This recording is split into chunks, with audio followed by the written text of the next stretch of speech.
This is a part where I'm talking about the police department and the brutality of the Baltimore State Police Department to our inner youth in the city. And then sometimes they use police departments, use police as quotas. Even though I know it's what they gotta do, but still it's like they got to have a certain amount of people locked up by the end of the month. You should not do it like that. You gotta have quotas. That means if there's nobody doing anything wrong, you still gotta lock somebody up. It's like a business. People depend on people getting locked up. People definitely depend on crime. Like judges, they wake up, new cases every day. They see new faces every day, probably the same old faces. They're sick and tired of it.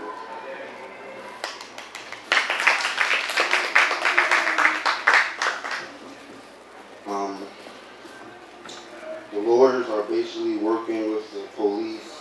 The lawyer is the most shystest. Think about it, he gets paid from both ways.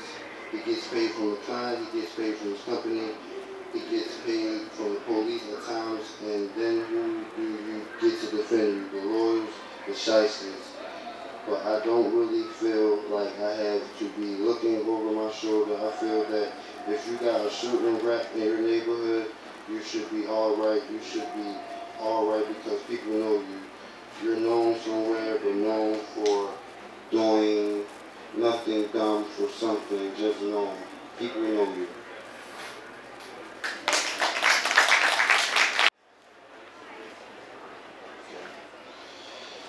Isaiah Hicks. Go on strike, that ain't gonna work. They'll shut you down immediately. Protests not happening. We got to say what goes on when it comes to the police. Police come to do whatever they want. We are a democracy. We want the world, the people, not the government.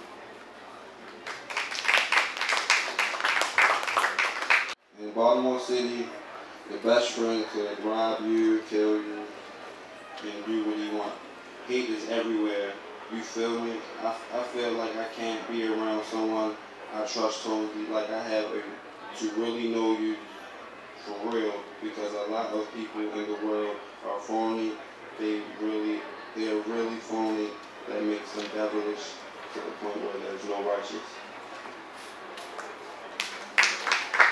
I was unfortunate enough not to graduate. I dropped out like right after the processing of this book right here. I was like in and out for school. I never really paid that much attention to the work for real. It was really the character of the teachers. If I didn't like the character of the teachers, I didn't like the schoolwork. So, and now I really do kind of feel bad that I ain't finished school, but at the same time, like how the world is showing me when I wake up every day that all you need is money and you can make it. And then another person saying all you need is education and you can make it. So you put both of them together, I guess you're a billionaire. But if you just get one, you'll be okay. So I'm hoping for one or another right now, and that's what I'm doing right now. What support would you need to go back to school? Because I think in this day, education and then...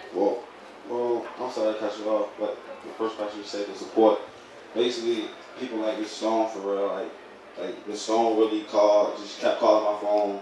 She had no idea where I was at, calling everybody, trying to find me until she got my number. And she really wanted me to come. And I really never had that kind of support ever.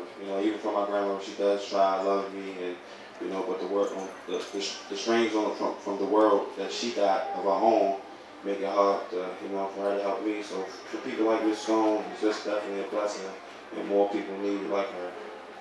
That's what's gonna take me to go back. What suggestions do you have for Baltimore City to improve things for youth in a city? And I remember you all had some good ideas. Do you or even what you think now, how would you answer that question? And then you got, what I changed basically our whole school format. Like how we're being taught. I would change the whole thing. I throw the whole book out and create a whole new one.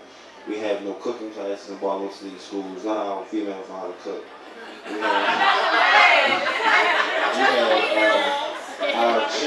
Our gyms our gyms are actually the worst gym class you can ever go to. And then don't forget, people, this is the land of social promotion. So, yeah, if y'all don't know what social promotion is, that is when you are, let's say, a 10th grader or a 9th grader and you've been held back for too long. And, I'm sorry, 8th grader or 7th grader and you've been held back for too long. They will just promote you to high school. No matter what, no matter if you knew, you know it, you don't know it. That's not good because then you're passing, you're not knowing anything. You know, and they just don't have, and it's not, I can't say it's anybody's fault, it's just resources fault, I guess. Resources, there's no resources to go around, the money is not being spent properly for Baltimore City. You know, I guess the police have a lot on their shoulders, the mayor got a lot on their shoulders, they got murders, so the schools are the last priorities. But the school should be the first priorities because it starts with the youth, the creative village, you know, it starts with the youth.